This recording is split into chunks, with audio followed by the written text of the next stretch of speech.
Hoje damos início ao terceiro debate do Século das Cores, que faz parte do projeto 100 anos de arte moderna, sem ponto final, que segue até domingo no Centro Cultural São Paulo. Nele, temos a participação de descendentes dos modernistas, e nesse terceiro encontro, quem está com a gente é Paula Malfatti, sobrinha bisneta de Anita Malfatti, e Neide Duarte, escritora e professora de artes. Quem vai falar um pouco agora é o Dario Zan, que é o diretor da Companhia Articularte e idealizador do projeto. Boa noite, Dario. Boa noite, Miriam. Boa noite, Paula, Neide, Dibi Carneiro. Tudo bem? Tudo bom? Boa noite.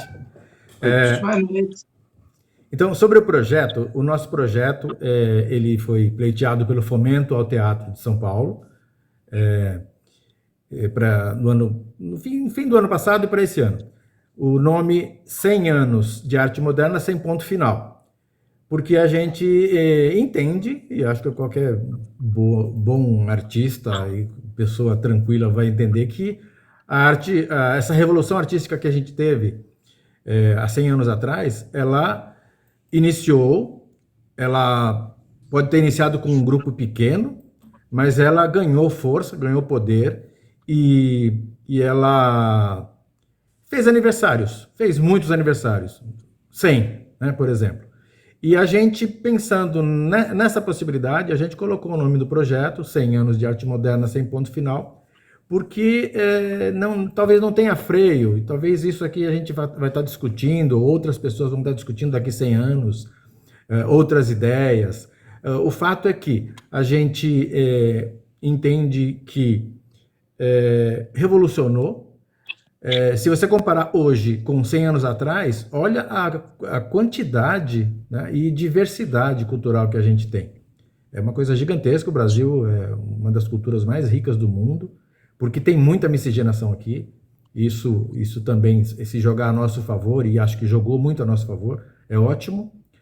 E o nome do projeto, ele vem para homenagear, discutir, reforçar, contextualizar, N possibilidades, né? A gente está acampado hoje no Centro Cultural São Paulo, com uma instalação modernista, que ela coloca algumas figuras da Tarsila do Amaral, simula um ateliê dos antigos modernistas, e a gente também fez uma circulação de 4 espetáculos lá.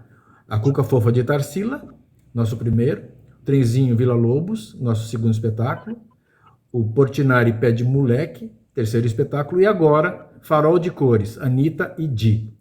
Entendendo que Anita e Di foram amigos, e um reforçou muito o outro, de várias formas. Um deu força para o outro, um deu ideias para o outro, deu motivos, deu energia para o outro, e isso está na nossa peça. É interessante que a gente não conhece a história, não conheceu a história entre eles, mas por todas as pesquisas e itens que a gente vai encontrando, parece que é isso mesmo. Eram amigos, e a gente traz essa amizade desde lá da infância. E depois o Dibi pode falar um pouquinho, porque ele viu o espetáculo, eu sou suspeito, mas essa é a ideia, é não ter ponto final, e não é só a Semana da Arte Moderna, são todas as ideias, né? A arte, ela é feita para o nosso respiro, para nós, talvez, sonharmos acordado de outra forma, né? Compondo, criando, pensando em outros mundos. A arte, ela não tem escapatória, ela não tem ponto final, ela só tem reticências, ela tem somatórias, incógnitas, e acho que é isso que faz a beleza da arte, tá? Acho que esse é minha colocação, Miriam. Uhum. E por falar em Farol de Cores, né, eu queria convidar o Dibi Carneiro para dar um parecer dele sobre esse espetáculo, né, que pode ser visto até domingo lá no Centro Cultural de São Paulo. Boa noite, Dibi. Bem-vindo ao nosso debate. Boa noite, gente. Boa noite, Neide, Paula. Boa noite, Dario. Um prazer estar mais uma vez aqui nesse projeto, conversando com vocês sobre os 100 anos da Semana de Arte Moderna aplicada ao teatro para crianças e jovens, que é a minha praia.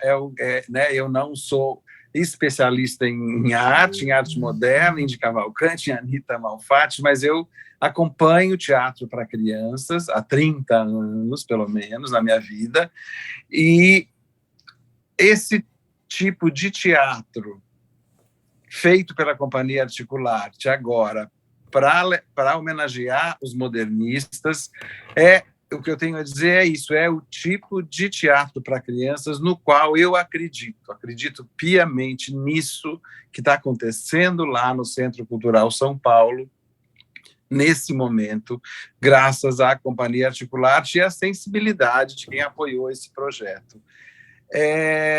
Para mim, assim, o grande problema do teatro infantil no Brasil é que ele nasceu muito atrelado à educação, à obrigação de transmitir lições para as crianças, em ser didático o tempo todo, e isso faz com que muitas coisas para as próprias crianças sejam chatas de ver, chatas de assistir, porque eu não canso de dizer, teatro não é aula, não é sala de aula, não precisa reproduzir a sala de aula no palco. A função de ensinar ponto que vai cair na prova é coisa dos professores e não dos artistas.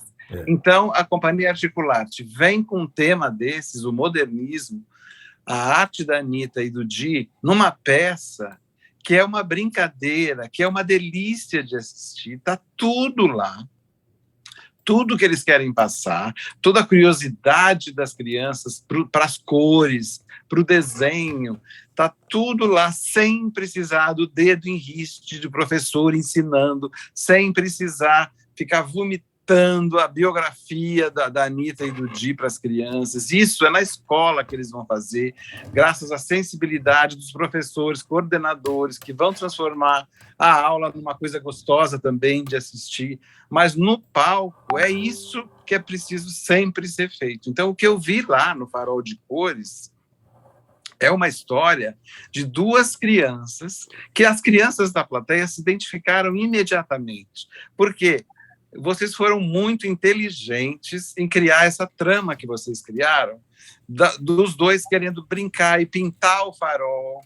Então você ensina cores primárias, você já ensina a mistura de cores, do amarelo com azul, como é que nasce o laranja, como é que nasce o roxo, numa brincadeira, sem tom de aula. E aí acontece que uma trama muito inteligente, que eles mexeram naquele farol, o cachorro foi lá, o cachorrinho deles, mexeu no fio, pode dar problema naquele farol, pintaram a parede, e aí o gerente, quem cuida do farol, fica procurando essas crianças pela peça. Quem que fez isso? E eles fugindo e se escondendo. As crianças fizeram um silêncio na plateia que é de arrepiar, porque elas se identificam com essa situação. Criança, quando faz coisa errada, entre aspas, né? E tem um adulto procurando para querer investigar e saber, foi você que fez isso? Isso é a vida delas. Quem criança que não passa por isso? Então, o grande achado desse espetáculo foi conseguir falar dessa amizade da Anitta, do Di, de uma forma brincalhona, de uma forma que pega na veia dessas crianças. Elas ficam desesperadas na plateia, querendo que as crianças se escapem do castigo que elas vão levar dos adultos. É muito bonito, foi muito inteligente, eu não tenho outra palavra para dizer, foi inteligente demais isso. É isso que eu acredito no teatro. Está todo o recado passado lá, o interesse das crianças pelas telas da Anitta e do Di com certeza vai surgir depois que elas saírem de lá. Então, o teatro é para isso, é para dar um empurrão, uma inspiração para a criança imaginar, voar, estimula a criança a desenhar, inclusive, leva as crianças no final da peça para ver o mecanismo do teatro de sombras, como ela é feito. Então, isso é magnífico, assim, isso é tudo que precisa, que as pessoas que fazem teatro precisam entender de uma vez por todas. Não precisa ficar botando musiquinha alegre, botando lição de moral no final, para a peça dar o seu recado, fazer essa homenagem linda para esses dois artistas brasileiros que merecem que as novas gerações conheçam o trabalho deles. E não tem forma mais gostosa do que essa, de ir ao teatro. É um programa, tem toda uma sala né, uma instalação anterior reproduzindo a forma como eles desenhavam, com telas, com pincéis. Então, assim, gente, parabéns. O meu papel realmente é de vir aqui falar sobre o que eu vi no palco, né, no teatro, a técnica que vocês usam de teatro de sombras. Caiu como uma luva para isso, uma perfeição. É muito bonito. Aquele farol, quando ele fica todo colorido, as crianças brilham os olhos. Eu adoro observar a reação das crianças na plateia. É muito bonito. Assim, foi muito feliz e sem precisar ficar dizendo Di Cavalcanti nasceu em tal ano, viveu em tal ano, Anita Malvatti. Entende? Teatro não é para dar aula. Teatro é para isso que vocês fizeram. Parabéns. Está aí a minha primeira fala já. Obrigado, gente. Obrigada, Dib, pela sua contribuição. Deu um panorama especial sobre o espetáculo aí da Companhia Articularte. Bom, a gente vai falar sobre a primeira protagonista, que é a Anita Malfatti, né? Eu vou passar um vídeo que é de uma especialista em modernismo, que é a Márcia Camargos. Vou primeiro falar o currículo dela e em seguida eu passo o vídeo. Ela é jornalista com pós-doutorado em História pela USP. Tem 32 livros publicados, entre ensaios, biografias, romances e infanto-juvenis. Mudou-se para a França em 2016, de onde colabora com a imprensa brasileira e acaba de finalizar um segundo pós-doutorado na Universidade de Sorbonne sobre os modernistas em Paris nos chamados Anos Loucos. Márcia vai falar agora sobre a trajetória de Anita na arte brasileira.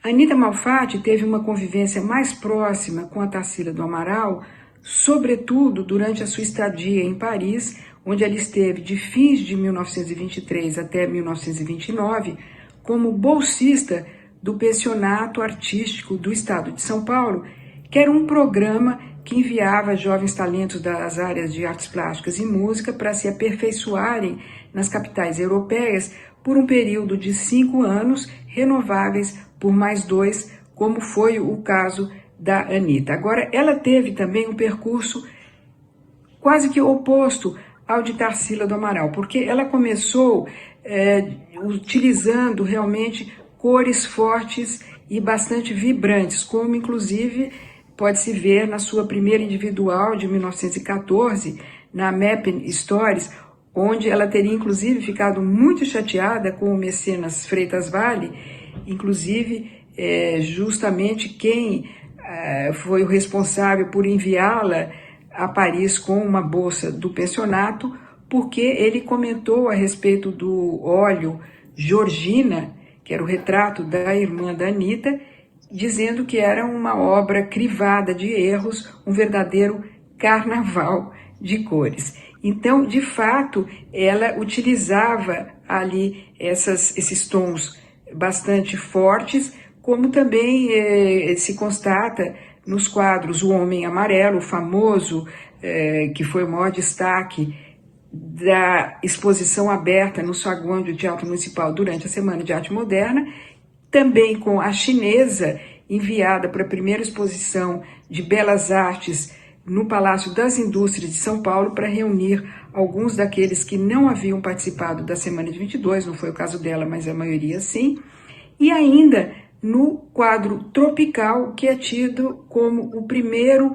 a integrar, a primeira obra de cunho modernista a integrar o acervo da Pinacoteca do Estado de São Paulo.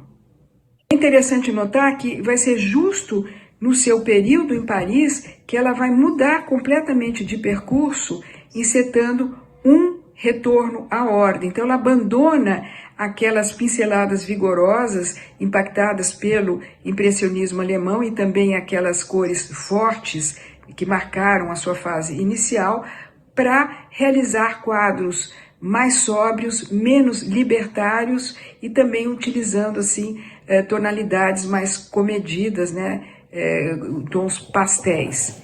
Agora, ela, apesar de ter convivido de perto com as vanguardas europeias, parece que nesse confronto ela não absorveu todas aquelas novidades de Paris efervescente nos chamados Anos Loucos, Mas, apesar de tudo, não se pode negar que a Anita Malfatti deixou a sua marca definitiva na história das artes plásticas e da cultura nacional.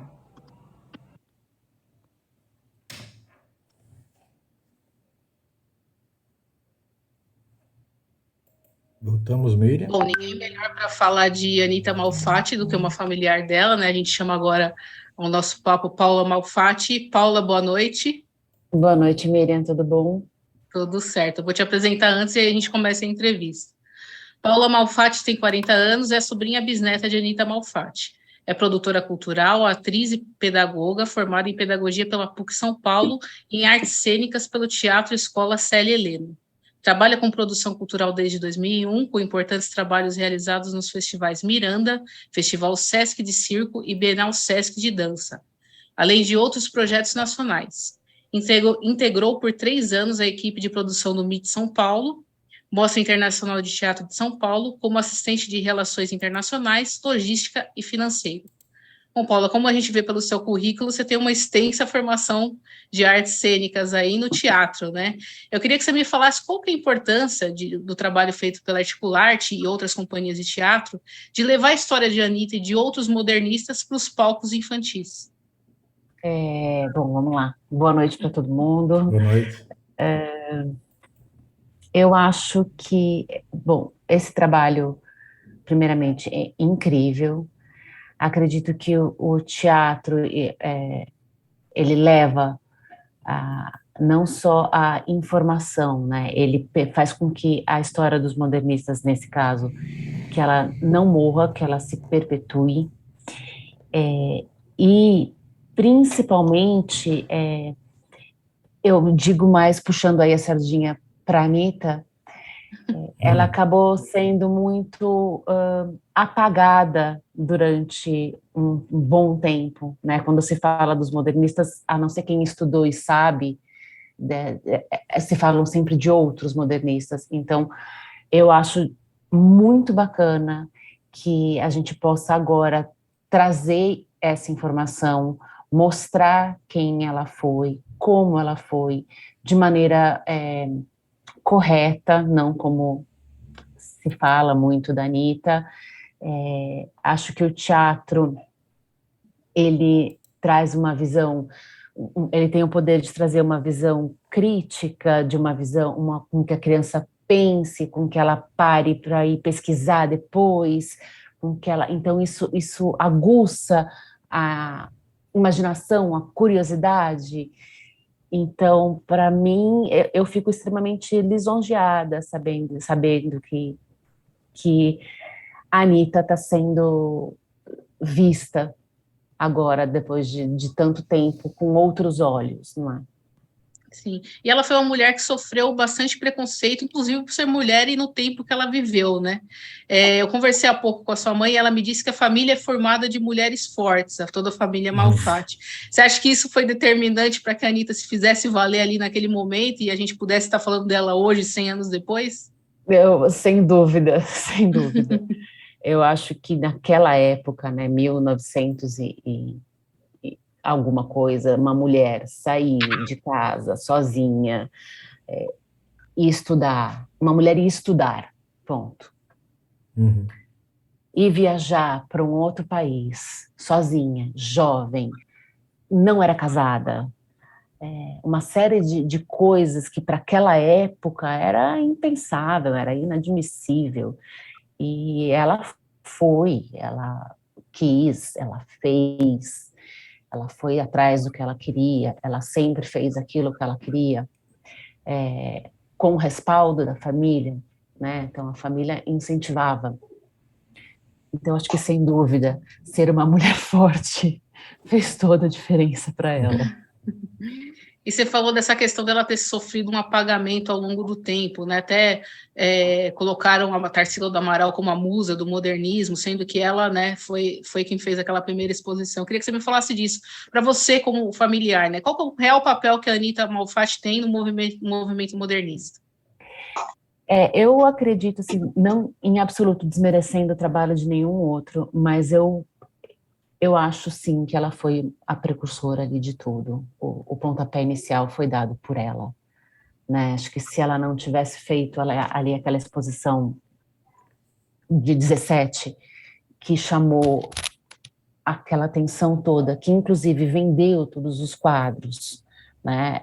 Claro, teve lá outras questões, mas assim, aquilo tudo chamou muita atenção. Se não, a meu ver, né? Se não fosse aquela exposição, talvez a semana de 22 fosse de um outro jeito, talvez as pessoas não se arriscassem tanto. Eu acho que ela foi muito corajosa, muito coerente. É aquilo que ela estava fazendo, é aquilo que ela gostava, vou expor e eu vou pôr minha cara a tapa. E ela pôs, né? Então, acho que aquilo para mim foi fundamental. Eu acredito que dali começa, né? Não vejo isso como, não vejo ela como um outro papel na semana. Sim. E a Anitta também era portadora de deficiência, é uma coisa que as pessoas nem todo mundo sabe disso, né? E ela teve que reaprender a pintar com a outra mão, até porque a mãe dela era professora e auxiliou ela nesse sentido. Eu queria que você falasse também dessa questão dela, né? Por ser portadora de deficiência, driblar essa deficiência e ser o que ela queria ser, que era pintar para o resto da vida dela. Eu acho que a gente volta para o ponto da mulher forte, da pessoa que faz aquilo que tem vontade, que busca, né? Não importa muito que nada impede, né? Nem mesmo aí uma necessidade dela, né? A Anitta, para quem não sabe, ela não tinha uma parte do braço, né? Do braço direito. E ok. A gente tem tantos atletas paralímpicos que fazem o que fazem. Ela pintava sem uma mão. E tá tudo bem, né? Uhum. Sim, Acho que e ela ensinava também com seus quadros, Paula, a ousar, né? Pintava a mulher de cabelos verdes, o homem amarelo. Ela ensinava a usar a criatividade. Eu queria que você me falasse também sobre essa criação dela, né? Essa ousadia nas tintas tão carregadas aí, de início de carreira, que a Márcia falou, né? Tão bem no vídeo dela. Dessa ousadia dela em criar e ser moderna. Eu acho que todo artista, ele tem uma coisa que ele que vem de dentro né, do artista. Eu acho que a Anitta sempre foi muito alegre. E eu acho que a hora que ela viaja, conhece tudo aquilo, e ela põe aquilo tudo para fora, era o que estava pegando naquele momento, era o que ela queria mostrar naquele momento. E eu acho que o que para mim fica muito dessas obras é que ela passa uma coisa de as pessoas podem ser aquilo que elas querem, que elas quiserem ser. Então, ela quer ter um cabelo verde, eu vou pintar o cabelo verde. Ela quer ter, sei lá, roupa extravagante, ela pode usar roupa extravagante. Ela pode fazer o que ela quiser com ela, com o corpo dela. Eu acho que a Anitta passa essa liberdade, esse lugar de... E isso eu imagino naquela época. Esse lugar de nós podemos fazer aquilo que a gente quer, aquilo que a gente... Desde que, é claro, não agrida, né, o outro, mas é o meu corpo, é a minha arte, como eu estou agora, como eu me sinto agora, o que eu quero passar agora. E eu vejo que a todo momento foi assim, em toda a carreira dela, o que ela estava sentindo naquele momento, como ela queria se expressar. Então, acho que acabei até fugindo um pouco da pergunta. Porque... Não, acho que é legal você falar isso, sim. E até uma coisa que é interessante, né, que também sua mãe me falou, que geralmente as pessoas colocam ela como uma vítima, né, a que nunca casou, a que era apaixonada pelo Mário e não conseguiu casar com ele, a que tinha deficiência, mas na verdade ela foi totalmente o contrário disso, até você no início da nossa conversa falou isso, né, desse apagamento que ela sofreu. Por que você acha que colocaram esse estereótipo na Anitta e isso se vendeu de uma maneira tão difundida, o que não é verdade, né? Para quem conheceu. Eu não sei de onde, né, que tiraram essa Anitta carregada, né, a sensação que eu vejo, assim, quando eu vejo ela representada, ela tá sempre com roupas escuras, quase que meio curvada. A Anitta, assim, das fotos que a gente vê, que a gente tem de família, ela estava sempre sorrindo, sempre com né, com roupas claras, brincando. Eu sou uma pessoa que gosto muito de falar de energia. Você vê a energia dela naquela foto. É uma outra energia que não condiz com tudo isso que passaram, né? Eu acho que teve um lugar aí da imprensa de aproveitar o gancho. Nossa, teve uma crítica ruim, ela Até é a questão do Monteiro sozinha. Lobato, né? Desculpa te cortar, mas a questão do Monteiro Lobato também. Ela é uma mulher desprotegida, coitada, né? Entra nesse lugar daquela época, não casada, não tem marido, porque, né? E a gente entra num lugar aí de machismo, de algumas mulheres apagadas pelos maridos da época. Então, como vamos apagar a Anitta, já que a gente não pode usar? Eu acho que a gente entra num rolo aí, num imbróglio de patriarcado e tudo mais, né? Então, acho que a mídia aproveitou um gancho e não consigo te explicar, te dizer por que isso. E criou-se uma Anitta que, na verdade, não existiu, né? E o que deveria sobressair dela ficou apagado. Exato. E isso que eu acho importante de levar para as crianças, até na peça, ou para quando elas forem estudar a Anitta na escola, que é essa questão da ousadia, né? Eu queria que você me falasse sobre isso. Como que o legado da Anitta chega a essas crianças, com aprendizado para que elas tenham agora na infância e para que elas levem para a vida adulta também? Eu acho que é engraçado, minha filha esse ano, a minha filha mais velha, ela teve exatamente no começo do semestre falando sobre a Anitta e tal. Uhum. E o que eu acho que fica muito para as crianças, que eu vejo aqui em casa, é assim, não, mas tudo bem, mamãe, eu posso fazer aqui agora essa menina, eu vou pintar aqui o cabelo dela de roxo, e eu vou fazer isso aqui, e tá tudo bem, e aí eu acho que dá liberdade. Mostra para a criança que a criança pode ter liberdade para criar, pode ter liberdade para imaginar, para existir, para poder expressar como ela gostaria, o que ela quer. Né? Eu lembro, há muitos anos atrás, não, mas você não pode fazer uma menina cor-de-rosa. Não existe gente cor-de-rosa. Para que você está desenhando assim? Né? Hoje, você tem um outro olhar. Né? Que legal, por que dessa cor? O que isso te traz? Então, para mim, a obra da Anitta traz essa liberdade. Né? Crianças, façam o que vocês quiserem, se expressem da maneira que vocês quiserem. Vamos soltar a imaginação. Né? Uhum. E para você, a gente estaria falando sobre arte moderna se não tivesse assistido a Anitta em 1917? Eu acho que até estaria, mas com não tanta graça. Uhum. E nem tanta ousadia, né? E nem tanta Quer falar alguma ousadia. coisa, Dario? Não, ia até perguntar para o Dibe e para a Neide, se querem perguntar, fazer alguma questão. A fera tá aí. Eu tava vendo que elas se parecem. Nossa, tá aqui emocionado aqui. Não, eu podia colocar assim, que eu adorei algo que ela falou aí, porque, por exemplo, a gente, quando escreveu a Semana Inesquecível, a gente procurou que as crianças dialogassem com as obras, né? Que é tudo que o artista quer. Né? A biografia dele é uma coisa que vem da pesquisa depois, realmente. E a primeira com quem eles dialogam é o Abapuru. E o Abapuru diz a eles que, para eles entenderem, eles tinham que voltar em 17. Sim, é verdade. Maravilhoso. E aí eles vão conversar com a mulher de cabelo verde, com o homem amarelo, para entender. É isso aí. Que é o que a gente estava... casa justamente com o que a gente estava falando. O que ela estava falando. Exatamente. Eu queria perguntar...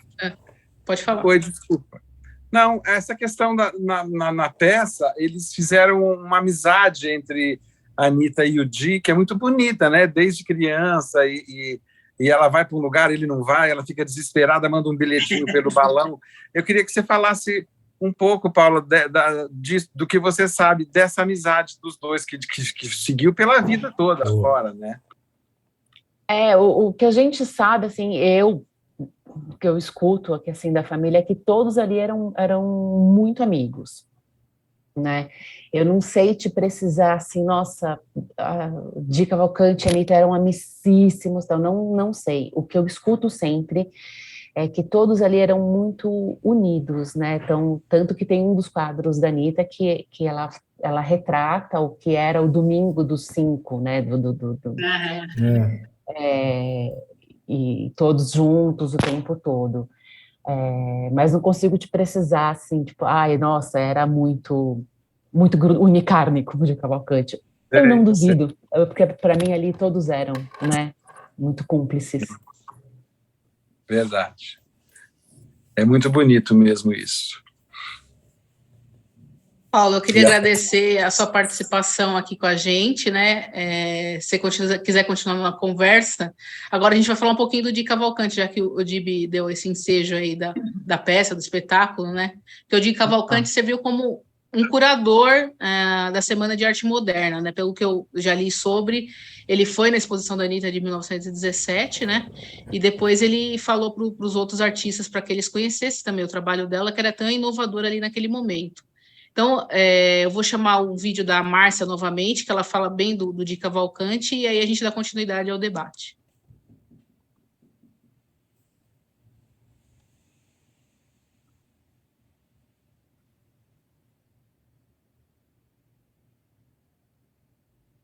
Assim como Tarsila do Amaral e Anita Malfatti, o Di Cavalcanti também morou em Paris de 1923 a 1925, mas como correspondente do jornal Amanhã do Rio de Janeiro, e praticava a pintura apenas nas horas vagas. Mas, ao contrário da Anitta, ele estava completamente aberto aos estímulos estéticos ali que pulsavam na capital francesa, né? E ele, que participou da Semana de 22, com olhos penumbristas e monocromáticos, ali em contato com o que havia de mais moderno em Paris nos anos loucos, incluindo nomes como Picasso, Leger, Matisse, Éric Satie e Jean Cocteau, ele vai abandonar aquelas cores bem comportadas e começa a se aventurar pelos tons puxados para o vermelho.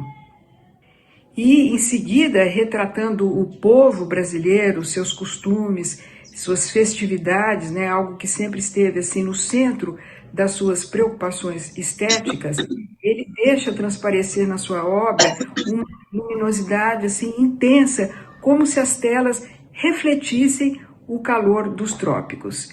E hoje, sem dúvida alguma, o Di Cavalcanti é um dos artistas brasileiros mais conhecidos e que também alcançou um enorme prestígio internacional. Ele vai levar para o restante do mundo, né, essa expressividade e as cores de um Brasil alegre, sensual e libertário, e se torna, então, uma das figuras chaves da arte moderna nacional.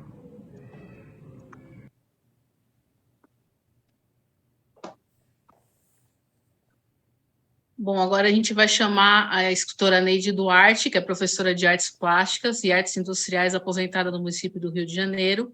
Também é professora de cursos de atualização para professores de diferentes componentes curriculares e equipes técnico-pedagógicas de escolas das redes pública e particular.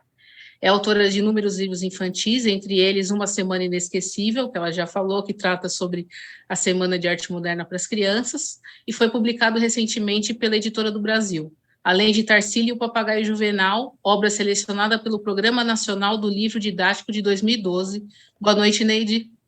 Boa noite. Boa noite a todos. Um prazer estar com vocês. Prazer é nosso. Como a gente iniciou aqui o papo, né, o Di Cavalcanti serviu como um curador aí da Semana de Arte Moderna. E nesse livro, Uma Semana Inesquecível, que é muito legal, você retrata não só a história desse personagem tão importante, né, para a arte brasileira, como também de outros. Como traçar essas trajetórias, né, tão ricas para o universo infantil? Como que vocês fizeram esse compilado? O Di, a gente acha, eu considero ele um animador cultural, né? Porque ele tinha todo aquele ímpeto, né, de reunir as pessoas, de procurar patrocínio para conseguir fazer essa exposição em que ele acreditava muito, né? E ele sempre tinha esse mote assim, da arte como forma de participação social, né? A diversidade cultural brasileira, os temas do cotidiano, né? A vida do povo, e tudo isso era presente no que ele queria fazer, e ele era um jornalista, né? Então, acho que ele tinha todo, assim, vamos dizer, a bagagem para organizar esse movimento e para animar as pessoas a participarem, né? E buscar formas de que isso acontecesse. Para as crianças, a gente conversa com eles sobre as diferentes trajetórias dessas pessoas, né? A importância de uma exposição que reuniu diferentes linguagens pela primeira vez, diferentes linguagens da arte, né? Então, música, teatro, dança, poesia, literatura, artes visuais, reunidas no mesmo evento. Isso nunca tinha acontecido, e é uma coisa que as crianças gostam muito, né? Dessa participação coletiva, né? Com os acertos e os erros, né? A gente também pergunta isso para eles. Vocês acham que foi certo, que deu certo, que ficou confuso? Não, que foi... A criança participa dessa forma de como a semana foi conduzida. A gente pergunta para eles isso, né? E é muito interessante. A participação das crianças é ótima. Sim, e você também é professora de arte, né? Deu bastante aula, acredito que tenha usado bastante o trabalho dos modernistas em sala para trabalhar com esses alunos. Eu queria que você falasse, assim como no início o Dibi falou, de não colocar regras, né? De mostrar, na verdade, a obra, não só a vida dessas personalidades, né? Qual que é o melhor jeito, na sua opinião, de levar essa história tão rica para essas crianças em sala de aula? Nós começamos a escrever justamente sentindo falta desse tipo de literatura. Quer dizer, se falava sobre os artistas, não só os brasileiros, mas os artistas estrangeiros também, mas as biografias, né? Ele, desde pequeno, gostava de pintar, e ele fez e tal. E a gente queria que a criança se envolvesse com a obra do artista, né? Na realidade, que ela se reconhecesse nas obras ou não, né? Se envolvesse com essas obras. Então, a gente procurou fazer... Primeiro, a gente tem alguns livros em que a gente tem vários quadros que há uma história conduzida, né? Em alguns, para crianças menores, a gente tem uma coleção Ler Arte, e uma coleção Ler Arte para pequenos, em que a gente trabalha uma única obra e ela vai aparecendo aos poucos durante a história e aparece no final. Depois a gente mostra outros trabalhos do artista e conta um pouco da vida dele de acordo com a idade da criança que está recebendo a informação, né? É mais ou menos esse o caminho que a gente acredita, né? Sim, e a gente tem uma ideia de que às vezes as crianças não estão prestando atenção, mas elas prestam atenção em tudo, né? Você me falou hoje, um pouco mais cedo, de que vocês têm ido mostrar esse livro e essa história da Semana de Arte Moderna nas escolas. Queria que você me falasse um pouquinho qual tem sido a receptividade desses alunos, quais foram as pérolas que vocês já ouviram, como tem sido isso, esse trabalho corpo a corpo dessa história em livro que vocês produziram? Quando a gente escreveu a história, a gente pensou em duas coisas que até eu vi a Tarcilinha comentando num dos vídeos.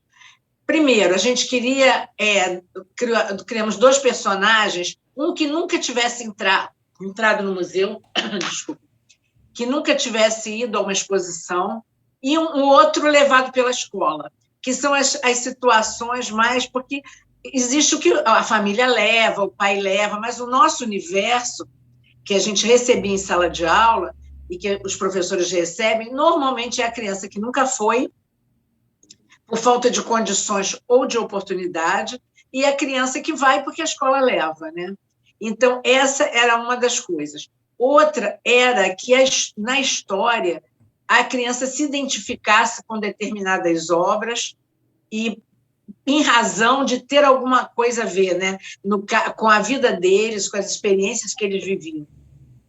Um menino que nunca tinha ido ao museu se reconheceu no mamoeiro da Tarsila porque achou que a paisagem parecia com a periferia que ele mora, né? Que na periferia, no caso de São Paulo.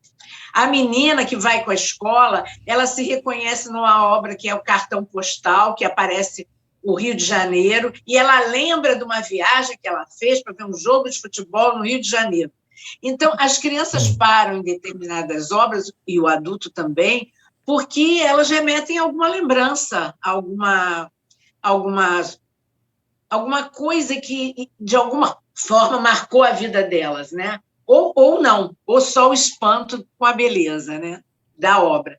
Então, isso aí, a gente na escola vai conversar com eles e tem esse resultado. A gente sempre pergunta quem nunca foi ao museu, quem já foi, como foi, o que eles gostaram, o que eles não gostaram, o que eles acharam interessante, né? E as perguntas são as mais variadas possíveis, né? Desde porque alguns quadros são tão altos, se é para a gente não mexer, até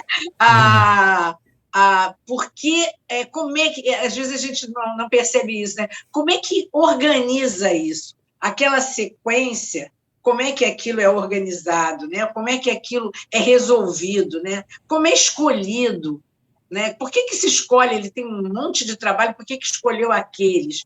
Então, dependendo da idade, as questões são diferentes, claro, né? Umas mais até de organização, de administração de alguma coisa, e a outra simplesmente mais de emoção, eu acho, e de contato visual, e de vontade de brincar lá dentro, de imitar alguma coisa que está acontecendo na cena da pintura. A criança pequena faz muito isso, né? Ela imita algo que está acontecendo. Então, são situações bem diversas, né? Sim. E você, como professora de arte, né, e adoradora de arte, logicamente, o que te toca os modernistas? O que te levou a escrever um livro que contasse a história deles para as crianças? Olha, primeiro as obras, é o que me toca mais, eu acho que são as obras, né? E depois, a gente uma vez escreveu um texto que é baseado no livro, que chama Imagens de Ler e Textos de Ver. Porque a gente, quando escrevia a história, o texto, nós tínhamos imagens que nos davam referência para criar um texto. O ilustrador pegava as imagens do artista, o nosso texto, e criava as ilustrações. E o leitor pegava tudo isso e criava novos textos e novas ilustrações. Então, outra coisa que me encanta é esse processo criativo contínuo que existe, que deve existir, né? E que o modernismo nos dá coragem, pela ousadia deles, nos dá coragem de fazer, né? De criar uma história, de inventar uma história, de fazer um desenho. Eu vi o Dari falando das crianças que vão e depois desenham cenários que não existiam na peça. Quer dizer, eles se sentiram livres para fazer isso, né? Uhum. Inventar um cenário. Né? Até de repente chegar para ele e mostrar, olha, eu fiz o cenário, da próxima vez você pode fazer a peça com esse cenário. Então, essa liberdade criativa, quer dizer, de você continuar o processo criativo de outras pessoas, é uma coisa riquíssima que eu acho que o modernismo trouxe, e talvez isso faça ele ser lembrado, né, tanto em movimentos que se sucederam, né? De repente fica um tempo, daqui a pouco surge alguma coisa que tem a ver, que você sabe que tem a ver com a ousadia daquele momento, com a busca de novos caminhos, né? E aí de caminhos pessoais nossos, né? De criação. Sim. Eu li uma frase hoje que falava que a Semana de Arte Moderna foi um movimento político de uma geração. Eu queria que você me falasse se você concorda com isso, como que você vê o legado deles hoje, e se daqui a 100 anos você acredita que ainda estarão falando deles. Eu acho que o legado realmente são as obras e a ousadia, essa coisa de ousar, né? Da Anitta, de todo esse envolvimento deles com uma coisa que eles queriam andar mais um pouco, né? Sair. Eu fiz uma escola de belas artes ultra acadêmica, na Escola de Belas Artes do Rio de Janeiro. No início era uma coisa bastante acadêmica, né?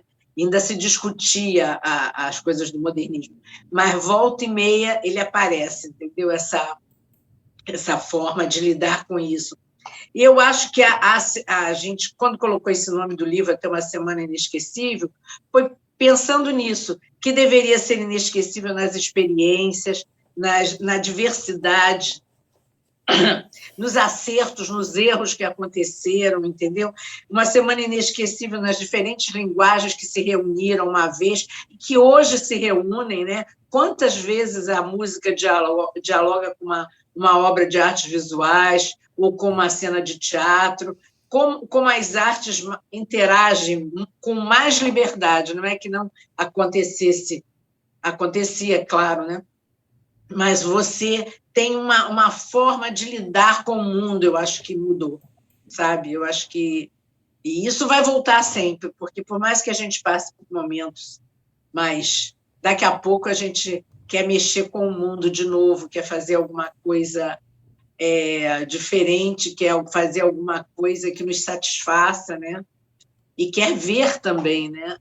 A produção das outras pessoas também, né? O que acontece. E encanta, eu acho que o encantamento tem que ser sempre, né? Miriam. Pode falar, Oi, Miriam. Então, o que a gente fez, vamos dizer, o que é inesquecível, né? A semana já é inesquecível. O livro tem esse título fantástico aí, muito oportuno.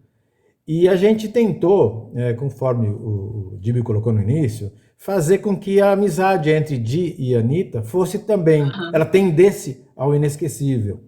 Porque a gente vê que ela indicou o trabalho para ele. Ô, meu amigo, tem um trabalho aqui e tal. Ele vai correndo fazendo, imagina. Né? E se uma pessoa indica para outra e a outra indica novamente, pronto, está feita a bola de neve da arte, da prospecção. Né? A gente hoje está com essas algumas palavras de ordem, né? A percepção. Qual é a percepção da criança hoje? Olha como as crianças estão avante no tempo, né?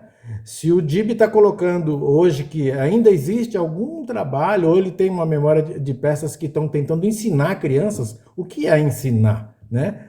Eu acho que a gente do teatro, como nós somos do teatro, o que eu entendo é assim, eu preciso, como eu monto amizade entre Anitta e Di, eles têm que se perceber o que um faz de arte. E não só arte, mas arte, arteiro, aquela coisa arteira que é coisa errada, mas é uma errada porque ele tem que passar por aquilo. Né? Se ele sobe no farol de cores lá, se ele sobe no farol e é proibido, imagina, isso é fantástico. O que mais vai instigar a criança do que falar proibido, você não pode fazer isso. Entende? Você coloca um limite na esteira e ela vai tentar mexer. Não é que todas as crianças vão tentar mexer. A gente faz teatro como síntese. Então, nós entendemos que uma das fagulhas da criança é tentar mexer, sim. Não pode subir? Tá, ok, vou obedecer a mãe. Mas no teatro eu tenho que optar pela síntese, pela explosão, pelo conflito. Não, é claro, criança é um conflito um pouco mais difícil. Então, isso é uma dificuldade grande. Se no teatro adulto você pode carcar fogo no conflito, para você administrar ou regimentar ou construir o teatro infantil é muito delicado. Se você bobear, você faz um conflito que não tem nada a ver com a história e assim por diante. Então, por exemplo, aí a gente tem um cachorro, esse cachorro, o nome do cachorro é Farelo. E é um nome que surgiu assim, brincando. A gente fez muitos ensaios online. E as pessoas foram dando ideias. Por exemplo, a Anitta está na festa e o Di está de castigo na casa dele. A Anitta coloca um bilhete, porque eles vão soltar um balão, e ela vai ali correndo, pula no balão, coloca um bilhetinho, chamando ele para a festa. Então, isso surgiu de uma ideia de um dos atores, num dos ensaios. Aí eu tenho que quebrar a cabeça para como eu coloco isso numa sequência cênica. Né? Mas, no fim, eu acho que tudo andou com a gente, tudo compactuou bem com a gente. E o que a gente faz no teatro é tentar pelas emoções, é o contrário da razão. Né? Eu tenho que aprender e tal. Né? Vai chegar, acho que um dia, em que os catedráticos, os professores todos vão entender que se a criança, se não tiver jogo ou emoção, no ensinamento não será possível, não vai dar para entender, para decantar, né? Agora, numa aventura, imagina, se na aventura você consegue colocar ali, lateralmente, ou no miolo da aventura, se você consegue colocar algo que ande junto com o aprendizado, acho que aí está feita uma função do teatro, né? A gente quis, então, primar por essa amizade e tentar alguns movimentos poéticos, algumas coisas, inclusive o balão subindo, eles trocam ideias, né? Ali a gente tem que encontrar uma música apropriada, porque eu queria ouvir a voz deles, e a voz fora deles, a voz no balão, a voz no céu, né? E pensando assim também, eu entendi que a Anitta, ela é uma pessoa extremamente sonhadora, e que conseguiu tecnicamente colocar as expressões dela na tela, né? E isso é fantástico. O Di também. Olha a revolução, a festa que ele colocou em vários quadros. E no quadro não tem festa, mas ele consegue ali colocar um caldeirão, às vezes, em cena, né? Eu acho que é mais ou menos esse o nosso projeto de colocar em cena assim. Eu senti muita falta, faz tempo que eu venho pensando em Anitta e Di.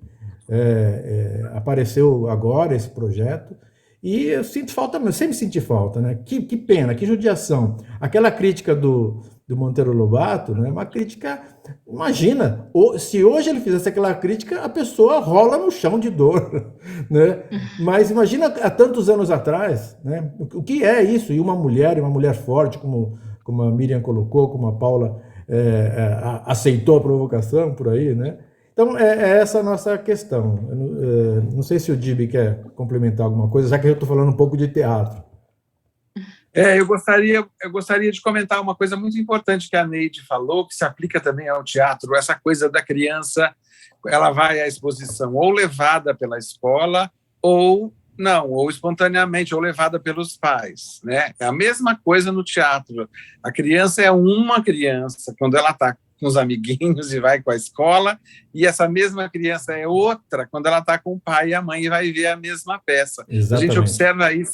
A gente observa muito isso no teatro, como que é a diferença dessa mesma criança quando ela vai com a escola ou não. Mas o importante disso tudo é que nem os pais, quando levam, nem os educadores, os professores, quando levam, nenhum deles precisa ter a ansiedade que normalmente tem de querer já sair perguntando imediatamente para a criança o que você achou, o que você achou disso, o que você achou daquilo, sem deixar a criança ter o tempo dela. Essa ansiedade dos adultos atrapalha muito.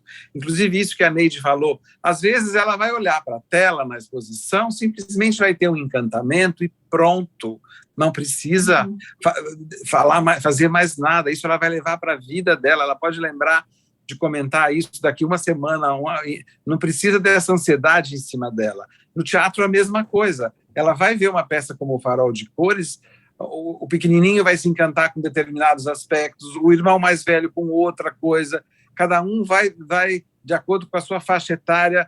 O bom espetáculo é isso, que consegue prender. Eu vi ali o interesse de crianças de várias faixas etárias e esse encantamento mesmo com a história, a identificação deles com a história, da amizade, as crianças brincando. Acho que isso é muito, muito rico nesse espetáculo, que eu realmente recomendo quem estiver assistindo a gente, não perca o Farol de Cores lá no Centro Cultural, que é proveitosíssimo em muitos aspectos para as crianças, não só a questão de aprender o modernismo, o gosto pela criança, então, que gosta de desenhar, tem que levar correndo nesse espetáculo, porque estimula demais a imaginação. Esse é o papel da arte, né? Estimular essa imaginação em todos nós. Eu queria completar um pouquinho o que vocês dois disseram, da seguinte maneira, que ele falou do arteiro daí, eu acho muito legal essa palavra, e a questão de abrir as portas da percepção, de se apropriar da cultura, de abrir janelas para o mundo. Eu e a Messa é minha amiga, a professora de arte também, escreve os livros comigo, nós somos parceiras nessas coleções todas, e nós fizemos uma série televisiva e um livro também que chama Arte, Artistas e Arteiros, onde a gente procura colocar, assim, quando você abre as portas da percepção, existe um arteiro dentro de cada um de nós que não vai se realizar necessariamente no campo da arte, mas vai se realizar no campo que ele escolher, porque ele desenvolve essa capacidade de se apropriar de tudo. Então, eu acho isso assim muito importante para a gente colocar para os pais também, entendeu? Ah, mas o meu filho não vai ser artista? Não precisa ser, sabe? Mas ele precisa abrir o leque de informações, de tudo, para escolher aonde ele vai exercer a criação dele. Se é na matemática, na física, onde quer que ele queira estar, né? Concordo. Gênero, número e grau. Concordo demais. Eu fico sempre pensando, até no gari que dança, sabe? Não importa, né? É ser livre e ser criativo, né? É o que leva para a vida. Exatamente. Porque você tem isso, tem que deixar exercer, né? E isso só vem se você tem oportunidade, se te dão oportunidade, né? E aí eu acho que tudo se completa. É verdade. A Paula quer... Daria mais alguma consideração? Para a gente, ok. Queria ver se a Paula quer dizer mais alguma coisa para finalizar. Só isso. Não, obrigada, gente. Eu achei maravilhoso. Eu só queria agradecer mesmo, não só o convite, como esse trabalho belíssimo que vocês estão fazendo. Eu ia semana passada assistir, Covid não deixou, essa semana, final de semana de molho, essa semana ainda de molho. Vamos ver se eu consigo, sei lá, Dia dos Pais, fazer Mas a gente não desiste dos espetáculos, viu? O Gibi está aí para comprovar. A Cuca Fofa de Tarsila tem 22 aninhos de cena aqui em São Paulo, Sescs. A gente está, graças aos deuses do teatro, a gente está sempre fazendo. O Trenzinho Vila Lobos também, o Portinari, e a gente quer a mesma trajetória para a NTD e levar essa herança nossa, né? Uma herança muito fofa e libertária e que está diante de todos nós. Bom, eu também queria agradecer a oportunidade de apresentar 3 debates, né, do Século das Cores. Esse é o último. Fizemos com Tarsila, fizemos com Vila Lobos, Cândido Portinari, então foi uma honra participar desses 3 debates aqui com vocês e agradecer a participação de todos.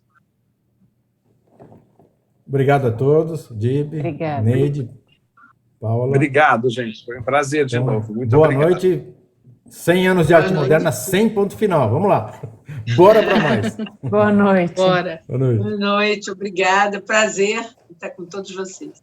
Obrigada, Neide.